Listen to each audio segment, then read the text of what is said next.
Dawson Rider Wiki. Hey YouTube, Dawson Rider here, and welcome to my review for the Super Sentai Strongest Battle finale. The 4-part miniseries has concluded, and honestly, it was a really solid adventure. That's it, until next time. No, I'm kidding. But this was a pretty straightforward episode. It was enjoyable for sure, but it was a pretty much like we gotta get this done, we gotta hit all these points, let's end this. I almost wish it went one extra part, just because I think there's elements about like the battle that could have been expanded on a little bit, and then just could have gone into the finale. I don't want to say fully rushed. I mean, it was maybe a little rushed, but it wasn't as rushed as some things, but I feel just one more part might have given it a little bit more, you know, better pacing. A little bit more better pacing. That's some good English there. But yeah, it was pretty straightforward. You know, Marvelous put on the helmet to help lead him to Luca, and that succeeded. Like, he ended up just, like, stumbling in there like, rah, rah, rah. That was his actual noise. And he saved, you know, Luca and Takaharu that were there. So like that plot was all done up, and Luca's all safe now, and Rita is, you know, finalizing her final plan, and the Rangers get into the final battle because she revives Ultimate Great, like, Satan or whatever from Zyuranger, and we find out that it's basically like her motivation is that she comes from a world, like basically a world in ruin more or less, and there's like a world without justice, and she's basically so mad that that world doesn't have justice, she wants to revive the devil. Like, it's not the worst motivation. I mean, there's definitely been weirder motivations, but it's just kind of funny because, I don't know, because there's like this kind of kernel of like, not truth isn't the right word, like, of like honesty, like she just wants justice, and it's kind of more like a revenge thing. Like, if I can't have peace, no one will have peace. It's a little bit insane. I think there's something interesting there. A couple people brought up that it would have been nice for her to have been tied to something. I'm not usually someone that wants something like that, but given everything else, that she's bringing back the character from Zyuranger, that her name's based off of, you know, our adaptation of Bandora, it would have made more sense for her to somehow maybe be tied to, you know, a past villain or something. Like, I think they could have done a couple different things, maybe make her Grifferzur's daughter, or maybe Bandora's daughter we just never knew of, or one of those weird Saiyan kids from Zyuranger. I don't know. It could have been something better, just in general, but it wasn't that bad. The thing I did like about her motivation was that they kind of tied it to Stinger and his backstory with his brother, and him like trying to get through to her because he could sort of connect with that, because an element of it reminded him of his brother, and the fact that he essentially, you know, got in too deep undercover more or less, and using like powers of darkness to fight darkness, and then he ended up becoming dark. And so that was another nice moment. Something I thought this miniseries did very well was, you know, everything wasn't just a frivolous fight or only eye candy. Like, they always had a nice little character moment to tie into that. So I did appreciate that, not just because it gave him a nice character moment, but it made sense, it felt organic, and it kind of tied into it. But, I mean, it's a 4-part miniseries, so I'm not going to get too harsh on it, but it definitely could have been a little bit better with her. But there was some interesting potential with that.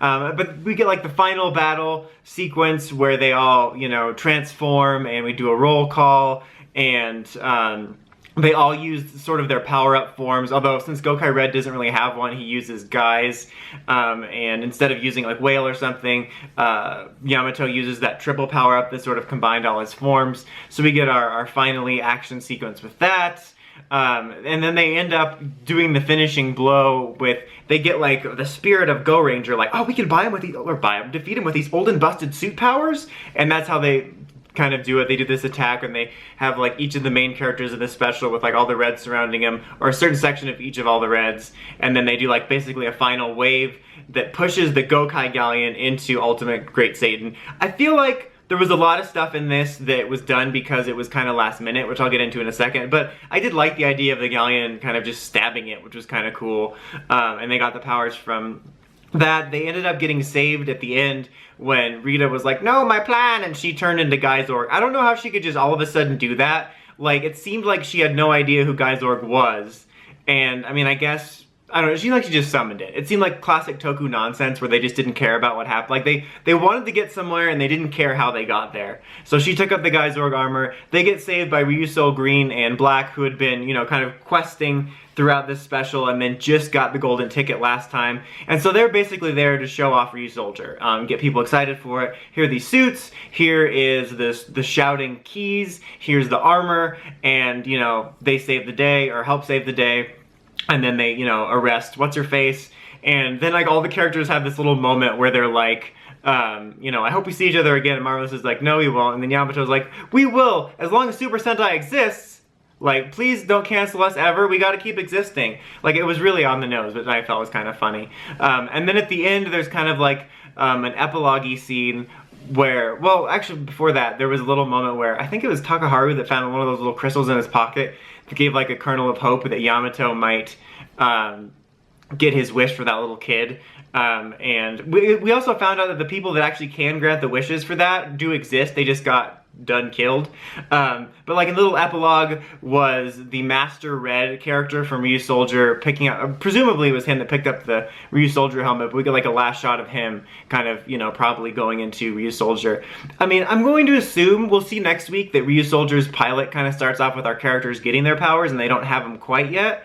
So I don't know if they would do this, but it would definitely be interesting if they ever tied an episode of Ryu Soulger into the events of this. Like, I don't think these characters from the old Sentai would appear, but like tie into like how Green and Black ended up here, presuming this takes place a little bit into the series run. Mainly because I remember when they did the Gokaiger episode where they witnessed the events of like Samurai or Shinkengers and Ghost Agers team up, and like something like that would be kind of cool, like a little cross continuity. Like I don't know, they don't have to do that, but I think it would be kind of neat. But yeah, this was a very solid special. It was way better than I thought it would be. I thought it would honestly just kind of be just stupid fun, like, oh hey, the suits are cool, this is kind of neat to see some characters back. And it wasn't anything like groundbreaking, but I was really impressed with the way they handled the characters, both in giving them moments that were very in character for them, and like having nice interactions that either built upon interactions we'd seen previously, or making new ones, and I thought that was really cool. The plot was very basic, but it was decent enough to where I was intrigued. They included, I think they did a good job of like teasing Ryu Soulger and including it and using it as a segue without it feeling overly done. I mean, sure, some of the stuff was kind of obvious, but I thought that was pretty solid. Some of the stuff at the end could have been a little bit better, but I think a lot of stuff was due to this being semi-last minute. Like, there was a lot of people, one specifically that I know, that were really hoping for new Ranger keys like Gokaiger or Gokai Red turning into like Ranger key teams that we hadn't gotten previously.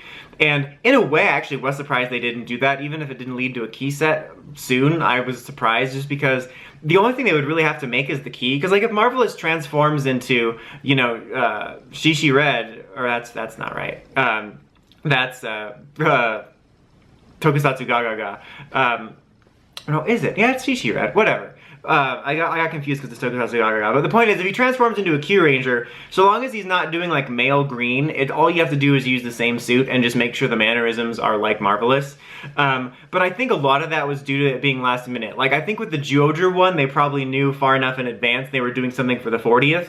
But with this, I think that it came together last minute where they're like, Sentai's not doing so hot, we gotta do dinos again, but just to do an extra push, let's do this little mini event to generate excitement. Let's see who we can get back. So they probably didn't have time to think about like, let's do these keys, or like maybe didn't have enough time to do a full-on mecha battle of some sort, so instead they just did the galleon. So like I've said before, I wouldn't mind this becoming a tradition if it was like 3 parts sometimes, 4 parts, 5 parts, whatever, but it would be a cool like mini tradition, a little breather, and then they could have more time to plan for this to make it even cooler, because if this was very last minute, it was pretty solidly done. I mean, I enjoyed it more than most of the recent team-ups, certainly the superhero Taisen movies. But so yeah, this was a pretty matter-of-fact conclusion, but an enjoyable one. I'd probably give it an 8. I'd probably give the special overall, though, an 8.5. It was very enjoyable, especially for, you know, longtime Sentai fans. Like, you can enjoy it regardless, but I think it's more enjoyable if you've at least seen a handful of the series. But yeah, I was really impressed with it, really happy with it. I would hope to see it again. Looking forward to Ryu Soulger and hoping that doesn't disappoint. Anyway, until next time, don't forget to like, comment, subscribe, and don't forget to climb the steps and ring that bell to get notifications for all my videos. Till next time, Dawson Rider, signing out.